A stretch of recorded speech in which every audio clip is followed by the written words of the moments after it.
Hello. Let's go over our wonderful narrowing of the pelvis connection, our pelvic floor exercises. If you see this video, it means that you must have gotten this from Peter or myself as a nice little homework sequence. So a little recap on where we start, working on all the muscles that support everything up. To find that first area, we have the inner triangle, putting the hands onto the inside of the legs, pressing gently, feel like you want to rise the spine up. Maintaining that, bring the hands to the outside of the legs, feel like you're wrapping the legs around your hands, gathering the sits bones more together. Maintaining the length through the spine, and then gently release. We do this in a count of 3. We have inside 1, outside 2, floating up 3, and then slowly 2, 3, release. Inside 1, outside 2, maintain 3, release 3. Out 1, 2, 3, release. Slowly, one more. 1, 2, 3, and then slowly release. Adding some spinal motion to this, so being able to maintain the connection of your pelvic floor while moving is actually much harder than just squeezing everything together.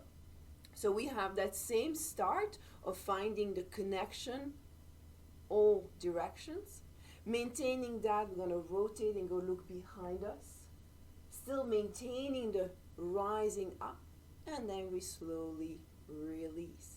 Think that you're going up the elevator through the spine, looking around the top floor, coming back to the entrance, and down the elevator we go. Reaching up, spiral around, come back center, and release. Again, reaching up, spiral around, come back center, and release. We can go a little faster to see if we can keep the muscle activation while moving a little quicker. We have rising up. We're going to go look to the right, go look to the left, come back center, release. Rising up, look to the left, look to the right, come back center, and release. Rising up, look to the right, look to the left, come back center, and release. Rising up, look to the left, look to the right, come back center, and release. See if we can keep that connection, that muscle suspension, as we reach a little bit side to side. So the arms are going to be right next to us. We have the rising up, the connection from the front and the back and the sits bones gathering all the way through the center of our body. And then we see if we can lengthen, feel like you're pulling the muscles on one side, reaching to the side, center, and release. Rising up, 2 buckets in our hands, one going up, one going down. Center, and release. Rising up, little pump up and down. Lengthening the flesh on one side, keeping the length into the spine, and release. One more time, rising up and down, center, and release. The harder one is to find connection while stretching and contracting. So that's our little arch and curl. We have the same connection, supporting and floating the pelvic floor. Looking up, arching, center, and release.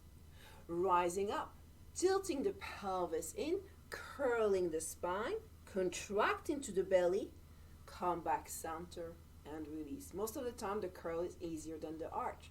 Rising up, staying up, feel like you want to stand up from your chair, arching up, tilting the pelvis forward, happy tail, come back center, and release. And rising up, curling in, come back center, and release. A little faster, going from the arch to the curl while maintaining the sensation that you want to lift yourself, almost like you want to stand up from your chair. Rising up, little arch, little curl, come back center and release.